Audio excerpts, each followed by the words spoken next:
Hello po muli mga kabayan, mga katambay, si Kamanong po, nagbabalik po muli para po magkomento po sa inyo dito po sa Tambayan mga kabayan. Magandang umaga po, tanghali, hapon, gabi, madaling araw po sa ating lahat. Sana po nasa maayos at mapayapa po tayong lahat mga kababayan. Ito po, komentuhan po natin mga tambay. Si General Torre mga tambay. Isa po ito sa sangkot umano sa pagkidnap sa dating Pangulong Duterte para po ipatapon nila sa The Hague sa Netherlands. Ngayon po, meron naman po siyang batikos, lalong-lalo po sa mga adik, mga kabayan. Ano po sinasabi niya? Lahat daw po ng adik ay pangit, mga kabayan. Pangit daw po at pumapangit pa ang mga adik, mga tambay, ibang klase. Ang tanong, baka po sa sinasabi po ni General Torre, mapagkamalan din po siyang adik. Dahil parehas po kami ni General Torre na pangit din. Ibig sabihin, pagka pangit na katulad niya at katulad ko, ay adik na rin kaya mga tambay. Pakinggan po natin si General Torre mga tambay. Lahat ng addict, pangit. Tingnan nyo ang before and after. Artista, napakaganda, na addict, tingnan mo yung itsura. Di ba? Diretsong usapan, real talk. Wala pang addict o substance user na gwapo at maganda. Naghahalusinate, nangingisay at tila nawawala sa sarili. Ito ang ilang epekto ng sigarilyong tinatawag na tuklaw o mas kilala sa bansa na tuklaw cigarette. Ayon sa Philippine Drug Enforcement Agency o PDEA, ang tuklaw ay isang uri ng tabako na nagmumula sa Northern Vietnam. May epekto itong kahalintulad ng marijuana ngunit mas delikado. Ginagamit ito sa pamamagitan ng paghit-hit gamit ang kawayan at ang iba naman ay nginunguya. Gayunman, mas mataas nila ang nicotine content nito na nasa 9% kumpara sa mga ordinaryong sigarilyo na nasa 3% lamang. Sinabi pa ng PDEA na base sa kanilang pagsusuri, ang sigarilyong tuklaw ay mayroong synthetic cannabinoid na nakaaapekto sa utak ng tao na nagre-resulta ng tila pangingisay at pagkawala sa sarili at kung mapapasobra ay maaaring ikamatay. Ang Philippine National Police nakaaresto na ng 5 individual sa Palawan dahil sa pagbebenta ng tuklaw. Ang crackdown naman natin, hindi lang dyan sa tuklaw kundi sa iba pang mga droga, lahat ng pinagbabawal na gamot. Sinabi pa ni General Torre, walang magandang maidudulot sa katawan ang anumang uri ng ipinagbabawal na gamot. And ba't ba pilit sila ng pilit? Kita naman nila, ang resulta napakasama. Ikamamatay nila. So, I would rather tell our kababayans na huwag na kayo maging biktima dyan. Huwag nyo subukan at sayang lang talaga ang oras at panahon nyo at lalo-lalo na ang buhay. Paalala ng PNP sa mga magulang. Yan po mga tambay. Ang paalala po, huwag na raw po subukan ang anumang klaseng uri ng droga mga tambay. At ito daw po ay nakapangit. At may pumapasok na naman daw po na droga, ang tinatawag na tuklaw.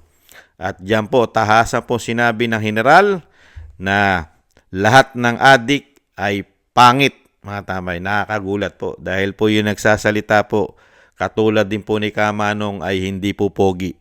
Kasama po yung kanyang katabi na si General Pajardo ay hindi rin po maganda katulad ni Kamanong at hindi rin po pogi katulad ni Kamanong ang general mga kababayan. Delikado po yan general. Pagka sinasabi nyo po lahat ng pangit ay adik mga kababayan, marami pong tatamaan dyan dahil nakakapangit po ang pulburon. Di po ba? Nakakapangit daw po ang Coke. Baka po mapagbintangan din po ang Pangulo at ang First Lady na gumagamit po ng polvoron at Coke dahil nakakapangit din po.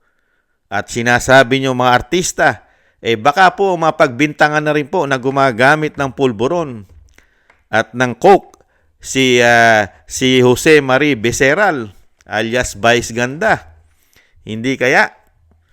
At napakarami pang senador, mga kabayan, na katulad din ni Kamanong at mga congressman na mga buhaya umano, na mga pangit na katulad ni Kamanong.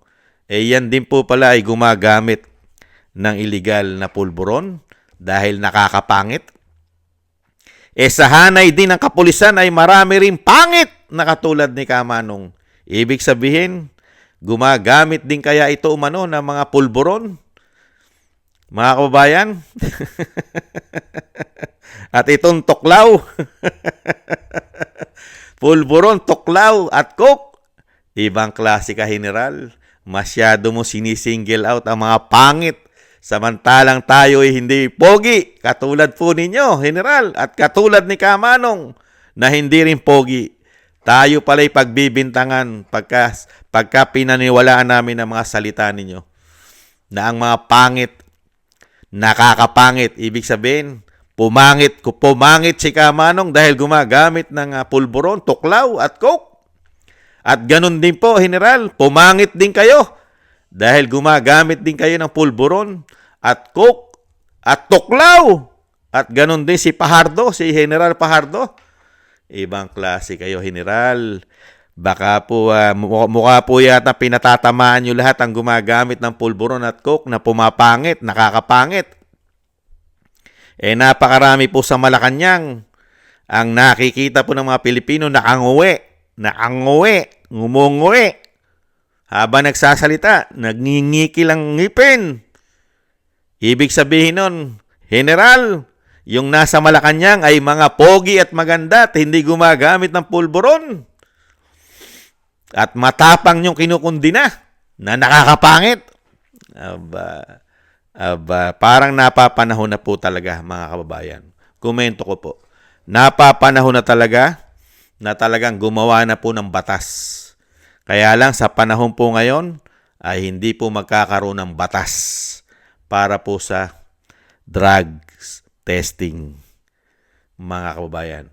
Hindi po magkakaroon kahit po gustuhin po natin katulad ni Kamanong, gustong-gusto na ni Kamanong na magkaroon na po ng batas para sa drug testing po ng mga politiko at mga lingkod bayan sa gobyerno.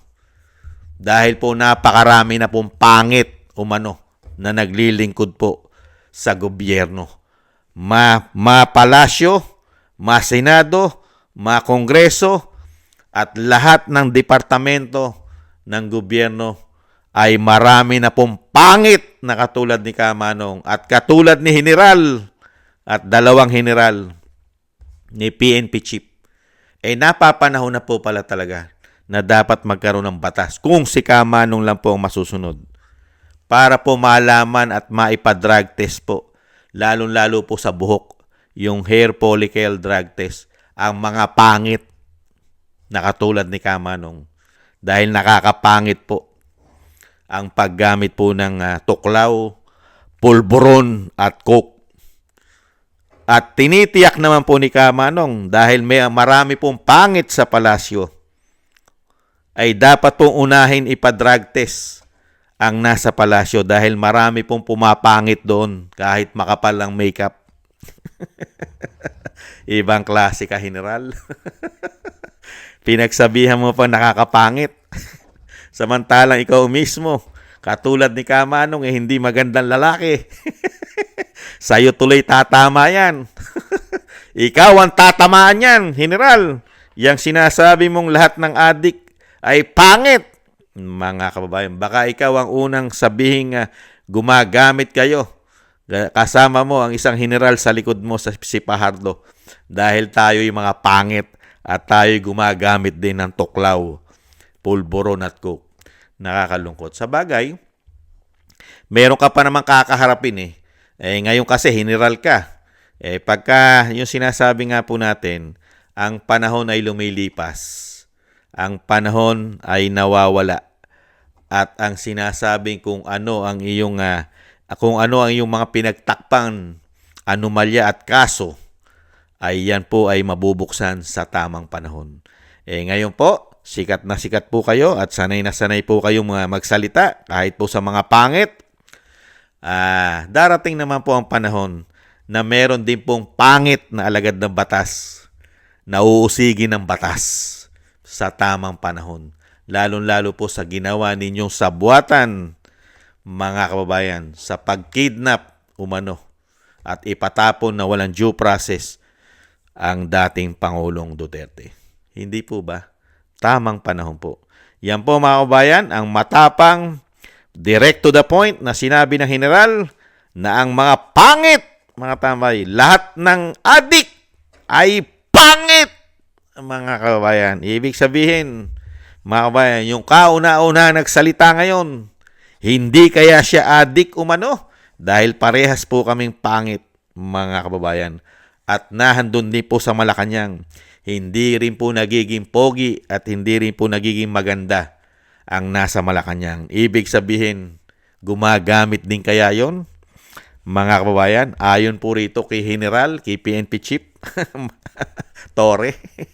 Ibang klase ka, General. Pinatamaan mo lahat ngayon ng mga adik. Ikaw na mismo ang bumatikos sa sarili, sa bakod mo, umano. At ganun din sa palasyo at sa Senado at sa mga congressman sa House of Representatives na gumagamit ng pulburon at coke at ng tuklaw umano. Thank you po mga tambay sa mga gusto po ng ating tambayang makabayan sa YouTube at TikTok. At ganun din po sa mga nagko-comment, like, share, and subscribe sa mga subscribers po natin. Maraming salamat po. At thank you rin po sa mga biyaya po na inyo pong pinagkakalob. Maraming salamat po sa inyo mga kababayan. At syempre po yung dasal at panalangin po natin na maingatan po ang dating Pangulong Duterte, ang Vice President, ang pamilya Duterte. Syempre po, lalo-lalo po ang dating Pangulong Duterte, sama po natin sa syempre po sa kanya pong maingatan po siya, pag-iingat at mailayo po sa kapahamakan, maduktungan pa po ang kanyang buhay at kalakasan at makabalik pa po sa lalong mabilis sa ating bansa, mga kababayan. Maraming salamat po mga kababayan. At muli po, paalam po muna, ingat po tayo. Bye-bye!